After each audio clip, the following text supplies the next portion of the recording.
시청자 여러분 안녕하십니까? BOA 모닝뉴스 시작합니다. 최근 북한과 중국이 접경 지역의 안정을 보호하기로 합의한 것은 탈북민 단속과 또 국경 감시를 강화하기 위한 움직임이라고 미국의 전문가들이 분석했습니다. 이번 조치로 북중 국경을 오가는 것이 훨씬 더 어려워질 것이라는 전망도 나왔습니다. 첫 소식 김영교 기자가 보도합니다. 지난달 30일 리룡남 주중 북한 대사는 자오커즈 중국 국무위원 겸 공안부장을 만나 북한과 중국 두 나라 접경 지역 안정 보호에 합의했다고 중국 언론들이 보도했습니다. 로버타 코엔 전 국무부 인권 담당 부차관보는 이에 대해 북한과 중국 간 국경 부근 지역의 안정과 보안 유지라는 건 접경 지역 감시 협력을 일컫는 적색 경보라고 지적했습니다. 그러면서 북중 간 합의는 중국에서 살고 있거나 구금된 탈북민들을 강제로 북한으로 돌려보낸다는 뜻이 될 수 있다고 말했습니다. Any language of maintaining stability and security at the border is like a red alert.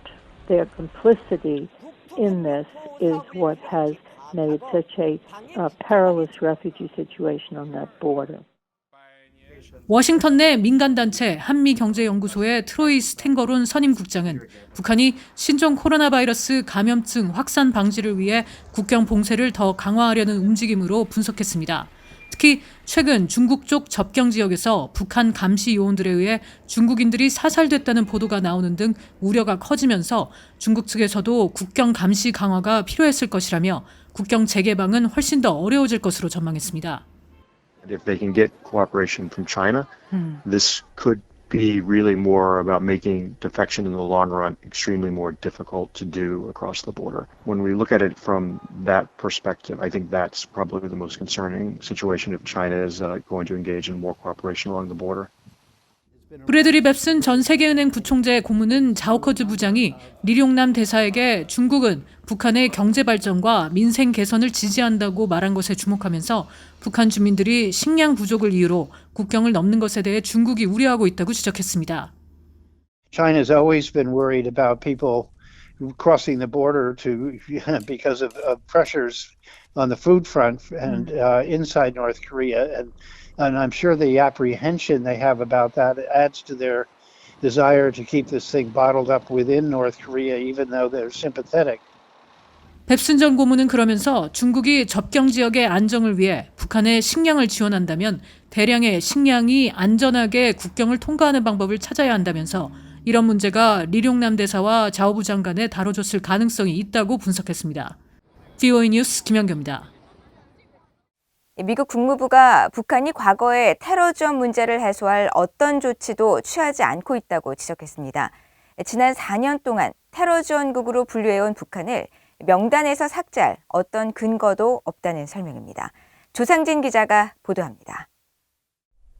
미국 국무부는 4년 전 테러 지원국으로 재지정된 북한이 여전히 해제 요건을 갖추지 못했다고 평가했습니다.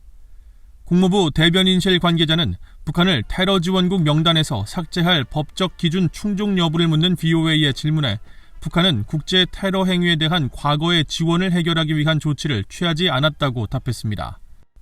특히 지난 2017년 국무장관은 북한이 2008년 테러 지원국에서 해제된 이후 국제 테러 행위에 대한 지원을 거듭해왔다고 판단했다면서 국무부의 이 같은 인식에는 변화가 없음을 확인했습니다.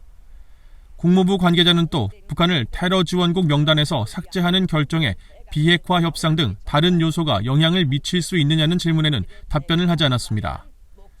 북한은 지난 1987년 대한항공 858기 폭파 사건으로 이듬해 테러 지원국으로 지정됐지만 2008년 영변 핵시설 냉각탑을 폭파하고 핵 검증에 합의하면서 명단에서 제외됐습니다.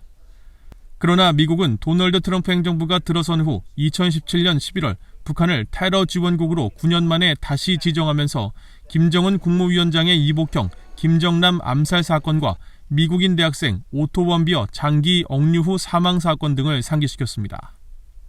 As we take this action today, our thoughts turn to Otto Warmbier, wonderful young man, and the countless others so brutally affected by the North Korean oppression. This designation will impose further sanctions and penalties on North Korea and related persons. The North Korean regime must be lawful. It must end its unlawful nuclear and ballistic missile development and cease all support for international terrorism, which it is not doing. 미국 정부에 의해 테러 지원국으로 지정되면 무역과 투자, 원조에 있어 미국의 제재를 받게 되며 세계은행 등 국제금융기구에서 지원이나 차관에 대한 불이익 등 여러 경제적 제재 조치를 받게 됩니다. 에반스 리비어 전 국무부 동아시아 태평양 담당 수석 부차관보는 북한에 대한 테러 지원국 재지정의 요인으로는 일본 적군파 요원 보호와 납북 일본인 문제 미해결도 포함된다면서 지난 2008년 북한을 테러 지원국 명단에서 삭제했던 결정은 실수였다고 지적했습니다. 또 북한이 비핵화 움직임에 협력할 것이라는 믿음이 더해지면서 북한이 테러 지원국 명단에서 빠지는데 호의적인 분위기가 당시 조성됐던 것으로 알고 있다고 말했습니다. 리비어 전 부차관보는 현재로서는 북한이 핵개발을 더욱 진전시키고 국제사회를 위협하는 등 반대 방향으로 움직이고 있기 때문에 북한 정권을 테러 지원국 명단에서 제외할 아무런 근거가 없다고 본다고 지적했습니다. VOA 뉴스 조상진입니다. 북한 당국이 신종 코로나 바이러스에 따른 국경 봉쇄 여파로 심화되는 경제난을 타개하고 사상을 통제하기 위한 수단으로 청년층을 강제 노역에 동원하고 있다고 국제인권단체 휴먼라이츠 워치가 지적했습니다. 휴먼라이츠 워치의 리나윤 아시아 담당 선임연구원은 2일 홈페이지 기고문을 통해 북한 당국이 청년들이 자원에 노동에 나서고 있다는 핑계로 이념적 요구를 정당화하는 노역을 강요하고 있다면서 많은 북한 청년들이 광산이나 집단 농장, 건설 현장에 투입돼 강제 노동에 시달리고 있다고 밝혔습니다. 그러면서 코로나 방역 조치로 인한 국경 봉쇄가 길어지면서 경제난이 갈수록 악화되고 있는 북한은 청년들의 노동력 동원이 더욱 절실해졌으며 특히 최근 젊은 층에서 북한 당국이 반사회적이라고 여기는 옷차림과 말투, 행동이 확산되는 것을 단속하기 위한 의도도 담겨 있다고 분석했습니다. 윤 선임연구원은 북한 당국이 청년들의 자원봉사라는 미명 아래 장기간 가혹한 노동에 내몰린 이들에게 보수도 지급하지 않고 있다면서 이는 국제노동법과 인권법의 기본 원칙에 위배되는 만큼 북한은 국제노동기구에 가입하고 북한 청년들에 대한 인권 유린을 당장 멈춰야 한다고 지적했습니다. 미국 하원 군사위원회가 2022 회계연도 국방수권법안을 의결했습니다. 초안에 빠졌던 주한미군 규모 관련 내용은 현재 수준으로 유지해야 한다는 개정안으로 포함됐는데 법적 구속력은 없는 결의 조항입니다. 이조은 기자가 보도합니다. 미국 하원 군사위원회가 2일 새벽 16시간 이상에 걸친 심의 끝에 새 회계연도 국방수권법안을 통과시켰습니다. Mr. Chairman, on this vote, the ayes are 57, the noes are 2. A quorum being present, the motion is adopted and without objection. A motion to reconsider is laid upon. 통과된 법안에는 수백 건의 개정안이 추가됐습니다. 특히 당초 초안에서 빠졌던 주한미군 규모와 관련해 현재 수준으로 유지해야 한다는 내용이 포함됐습니다.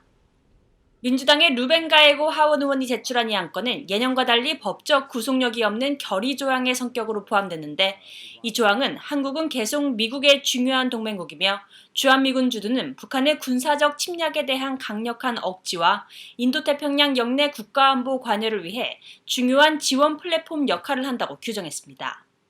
이어 한국에 배치된 약 28,500명의 미군 주둔은 한반도 안정에 힘일 뿐만 아니라 영내 모든 동맹국의 안보 확신을 제공하는 역할을 한다고 강조했습니다. 그러면서 미국은 계속 한국, 일본과 같은 영내 동맹국과의 양자 관계를 유지 강화하고 미국과 동맹국, 파트너국에 대한 침략을 억제하기 위해 기존의 강력한 주한미군을 유지해야 한다고 강조했습니다. 의회는 전임 도널드 트럼프 대통령 시절 대통령의 일방적인 주한미군 감축 결정을 우려하며 의회가 예산 권한을 활용해 이런 조치에 제동을 걸 수 있도록 하는 조항이 담긴 국방수권 법안을 3년 연속 의결한 바 있습니다. 애덤 스미스 하원 군사위원장은 주한미군 감축 관련 법적 구속력이 있는 조항이 새 국방수권법안 초안에 포함되지 않은 데 대해 조 바이든 대통령은 성급하게 주한미군을 철수할 우려가 없기 때문이고 미군이 지금처럼 한국에 주둔하지 않았다면 북한은 오래전에 한국을 침략했을 것이라며 주한미군 주둔을 통한 억지의 중요성을 강조한 바 있습니다. We didn't have the presence we have in South Korea. North Korea would have invaded a long time ago. And look at the economic and political freedom that has been developed in South Korea, and look at the human conditions there versus the human conditions in North Korea. All right. And that should tell you everything you need to know about why we're trying to deter those five groups that I. 군사위가 이날 의결한 국방수권 법안에는 파이브 아이즈로 불리는 미국, 호주, 캐나다, 뉴질랜드, 영국과의 정보동맹에 한국과 일본, 인도, 독일을 포함하는 방안을 검토하도록 하는 조항과 정보 수집에 대한 주한미군의 역량평가 보고 조항도 담겼습니다.